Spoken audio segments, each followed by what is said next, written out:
afternoon, everyone. Welcome to Third Street Gallery. Today we have Judith Schermer and April Flory. Judith's Schermer show is Everything Changes, and April's is Windows and Balconies. Two really wonderful shows. I hope you've gotten a good chance to look around at them and stuff like that.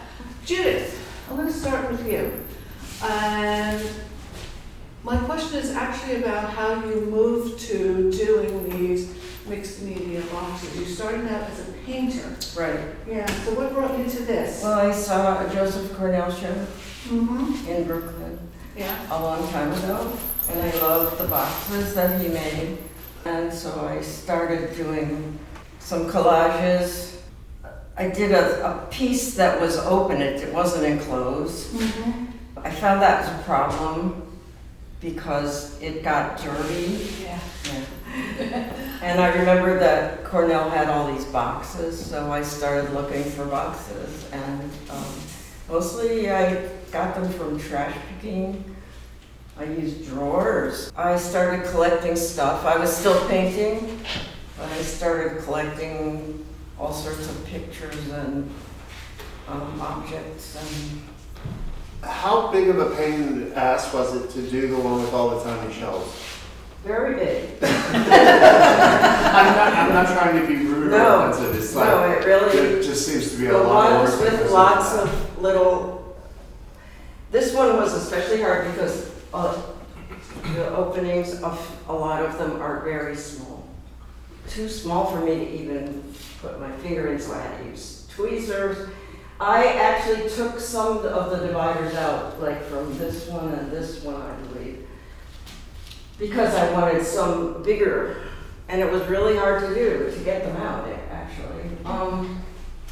But I had this, I bought this from one of our gallery members, who's not here right now, Lisa. I think it might have been a printer's box, where they kept the lead things. Mhm. I had the box around. I didn't know what I was going to do with it. I do have other boxes like that. This one happened to be the nicest one of the printer's boxes that I have. I was sort of like looking at it one day, and I have a lot of seashells that I collected over my lifetime, as lots of people do. Every time you go to the beach, you come home with some shells in your pocket. I was like thinking about that, and I thought that would be something good to put in this box, because I got thousands of shells, well, maybe not thousands, but hundreds of shells, and so I started looking through them and finding like the same kind of shell in different sizes. And so I started with the idea of something about the ocean. I also had my pictures collection. I do have thousands of pictures. It seems like millions, too many, and I'm trying to weed them out now because it's overwhelming to look through for what you want through hundreds of pictures to find what you need. However, you need a lot because like most of them aren't going to be right for what you're trying to do. So I looked through my category of pictures to do with water. And they have words too. I have words and pictures. Anything to do with water in like envelopes or folders. And I drew out certain things and tried them. You just try different arrangements. And I've done other boxes. I did two in my last show. One was all about seeds and plant material. That was another category. And then I did another one which was called Shining, about shiny things. Glass and shiny things, marbles. And so this time it was seashells. And just play around with all these different things until you find the arrangement that you like. And I have lots more. I'll probably do a couple more seashell things because I have so many shells. But maybe the best stuff got used already. I only had one seahorse, so No other box will ever have a seahorse. Oh, we'll have to be on the lookout for you. Unless somebody gives me a seahorse. This was given to me by one of my grandchildren, so. Do you have files of pictures and categories? So I do, yes. I have file cabinet. I also have shelves with pictures that are smaller than in the file cabinet sounds like. And then I have some pictures that are bigger and they're just in like a box. And my studio is a decent size, but it's full of stuff. So which comes first? Is it that you look at a box and then think about the theme, or do you look at your pictures and then find the box? It varies. This one, it was like the box. And this one also, what can I do with this box? This was a crappy box. This was a nice box. This was a crappy box that was all warped. I had to do a lot of carpentry and everything to get it fit for what I was going to do. More often, it's the pictures or something, an object first. This, someone threw out an old broken up dollhouse. Oh. So I had the stairs and the door and the wallpaper. I had to then find the right box to put them in. This water and railing was actually a picture in the newspaper, which I had cut out. Michelle Obama was in it. It was a picture of her in Africa at a place where they used to ship slaves from. That's why the water was there. But I didn't want to do a political box. I had early in my doing boxes, I did a few political ones and they get outdated too fast. They're too connected to something that's, like in the newspaper. So I moved the railing up to cover the figure. So then there's just the railing and the water. But I didn't know what I was going to do with it. I just knew that I liked that. And I then found the sky. It had to be black and white, although it's a different shade of black and white, but that didn't seem to matter. And then, I don't know where I got the idea of the little boy looking out over the water. And of course the birds I added and the building. So that started with that picture from the newspaper, but it really didn't come together as a theme or anything until later. This one, I was showing someone earlier. I saw in a magazine this piece of art by two guys. Their names are Norman Bloom and Frank O'Hara, and they had this abstract piece. It was bigger than this. This is a piece of it. And they had the words, "Meet me in the park if you love me." So I was inspired by the words. So I then looked for pictures that would go with that. And I also gave credit on the back to them. It says inspired by these guys. And of the picture of the lovers is a painting by Monk. And then obviously the park. And I paint sometimes, I painted like the ground. I have to paint sometimes, like especially on the sides or anything to make it fit with whatever I glued in the back. The name of your show. Everything changes. That's the name of this box. Mm-hmm. So I just took that because it seemed to fit everything. But I didn't start with the name. Yeah.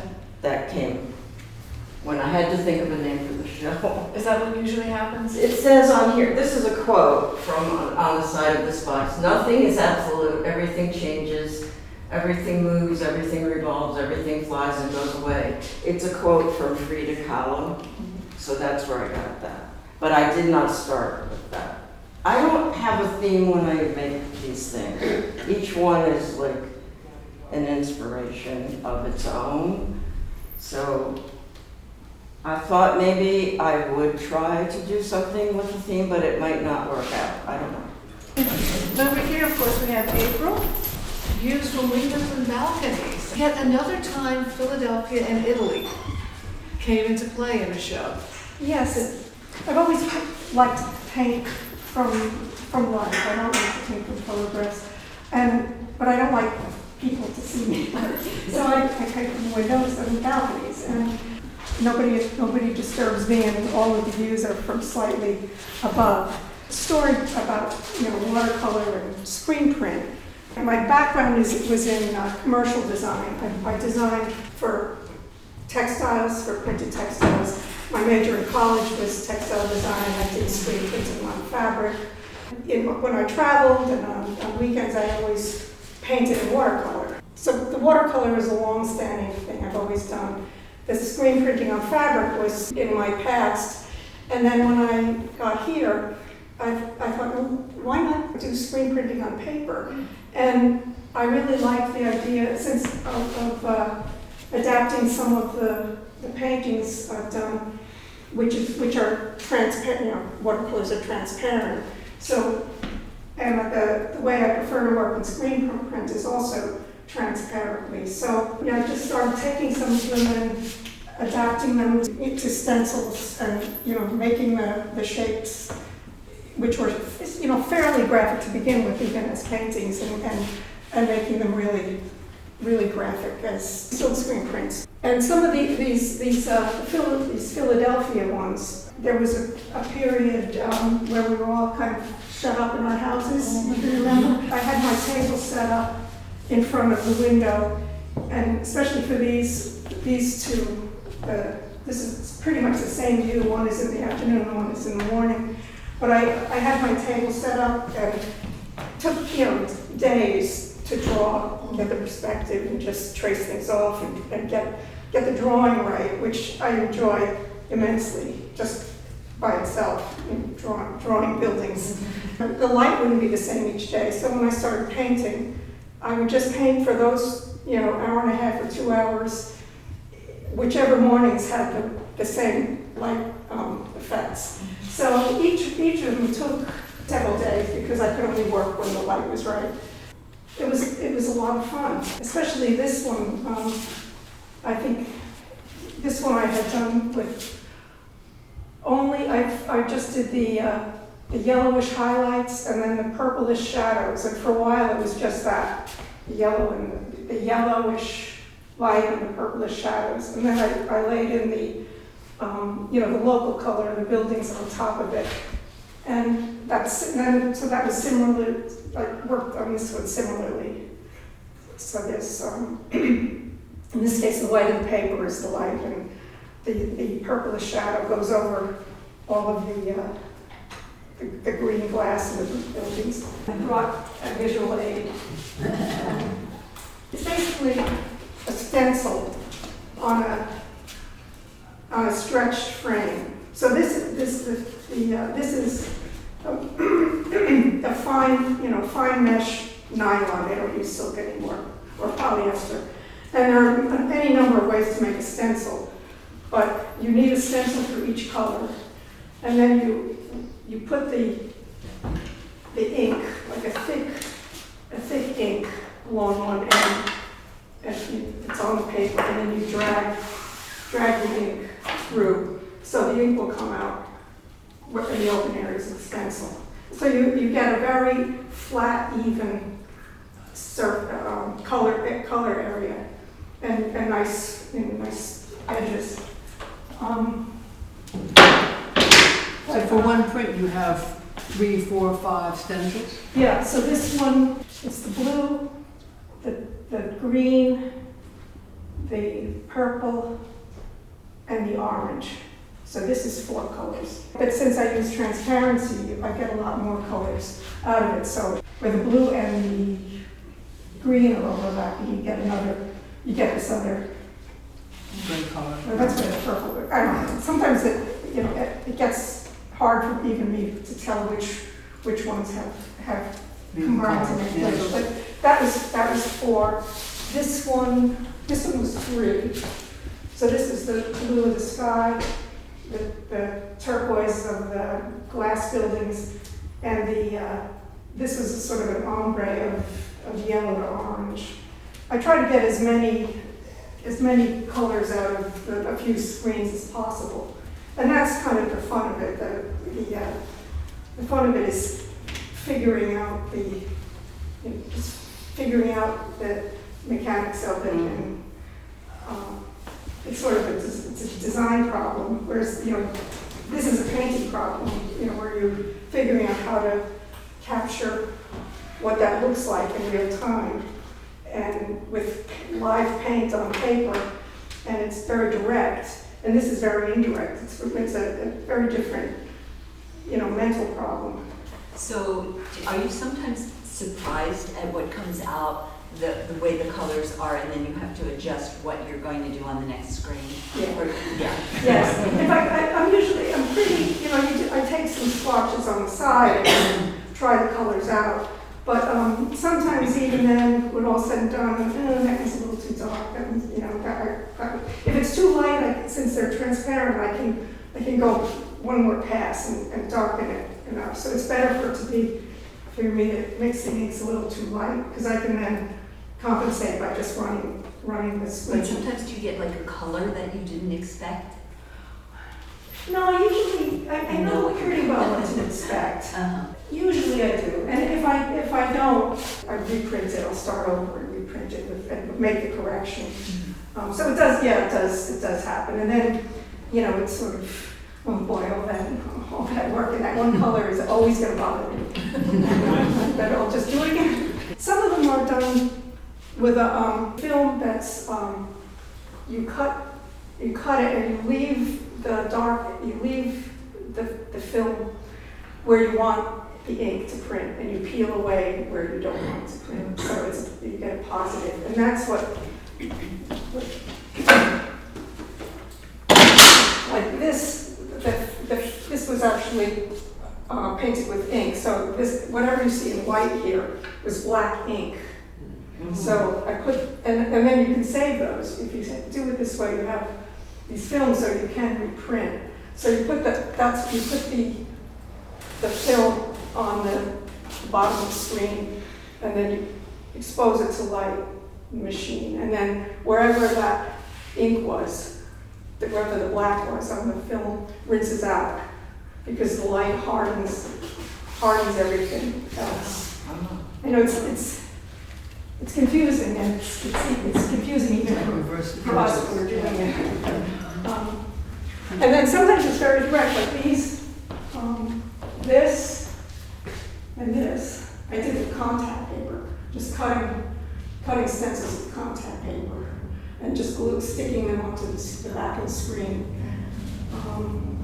And then some of them also, this one, I think that's the only one. That one was done by just painting directly on the screen with a substance that blocks it out. So I just painted out everything that I didn't want to print.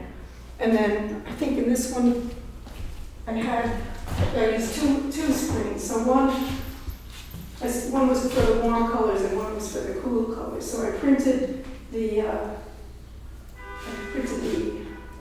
the orange, and then blocked out what I didn't want to print next. It's like batik, where you block out what you don't want to dye, and then you block out more and put it in again, so you get layers and layers of color. So there are many ways to make the stencils. Can you talk a little bit about the difference between working with this green, the silk screen versus watercolor? Because I always get the sense, and I will defer to you and Clem as our watercolorist on this, but I always get the sense that watercolor really can kind of take on a mind of its own.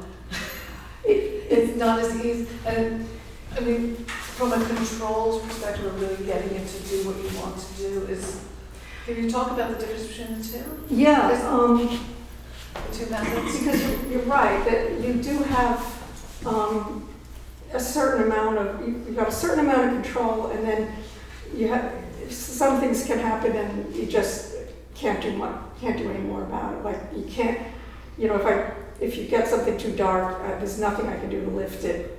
I can only go over it with opaque, which in some people's minds is not allowed. Or American Watercolor Society, I think.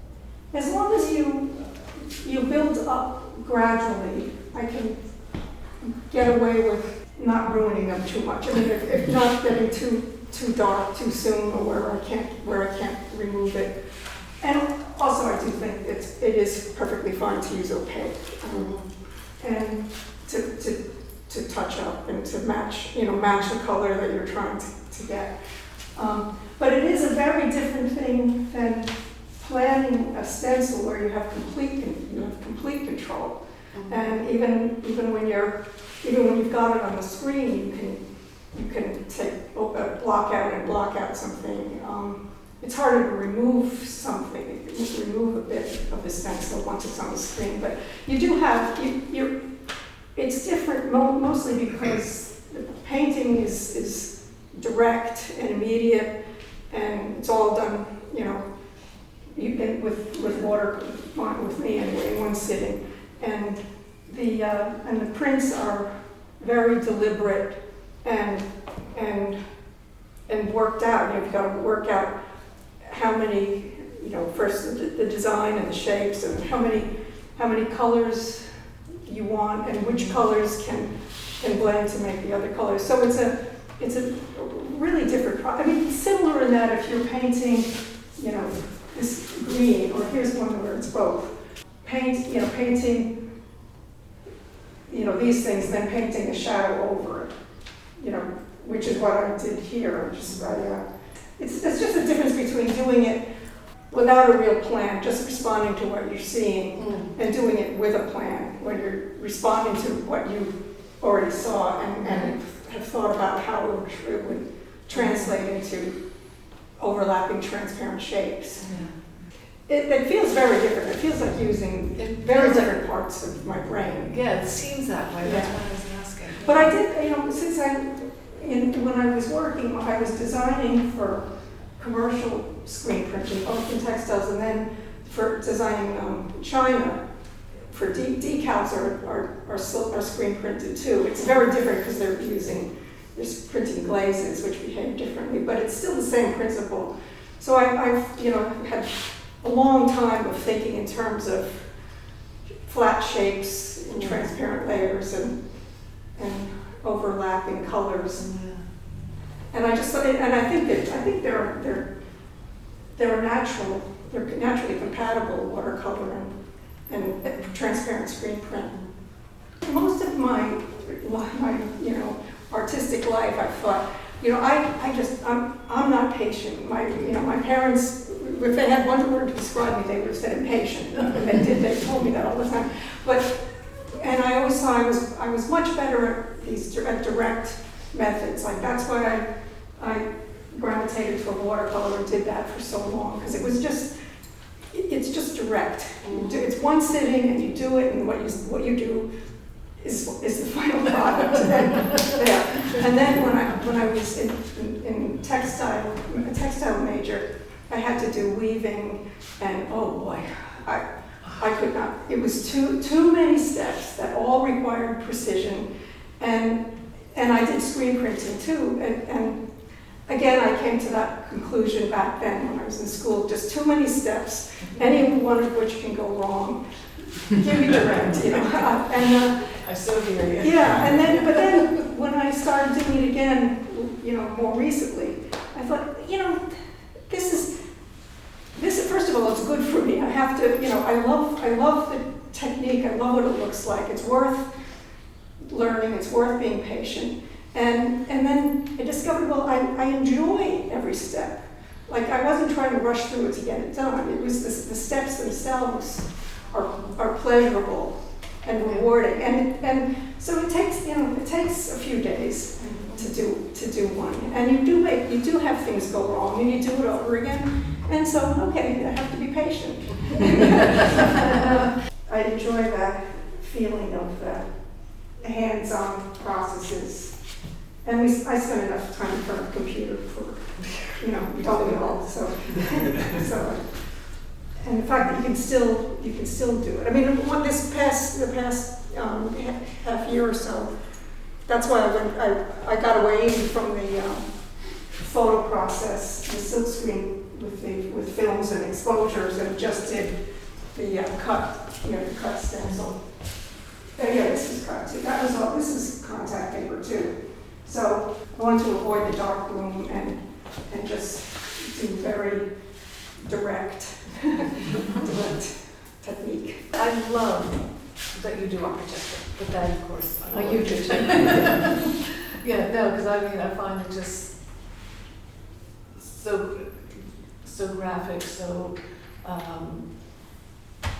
deeply interesting, you know. And it's not It just is. a building, there's really there's so much depth to it. Yeah, it is. And my father was an architect, and so, you know, he taught us, when we, you know, he always was giving us little lessons in perspective, and how do you draw a line without it wobbling, and just all these sort of tricks of the trade. So, and I loved perspective. I mean, you know, mine isn't perfect, but in a way I'm glad, because I don't want anybody to think I traced it. So it's a little wonky, but I love the process of figuring out how to draw buildings and geometrics. I mean, I do natural things too, but Yeah.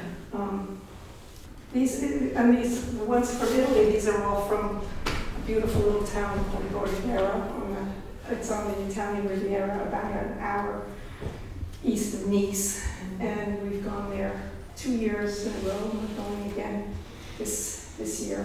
All I bring is the watercolors, and a small, you know, 9 by 12. So that was, you know, these were all done on site, and then this I thought lent itself very well to a screen print, and I wanted to also leave some parts of it less finished. Your eye would go to the more important parts, and then I tried to interpret that there. But anyway, What makes something what do you see in a painting you've done that you say, oh, that'll make a really good screen print?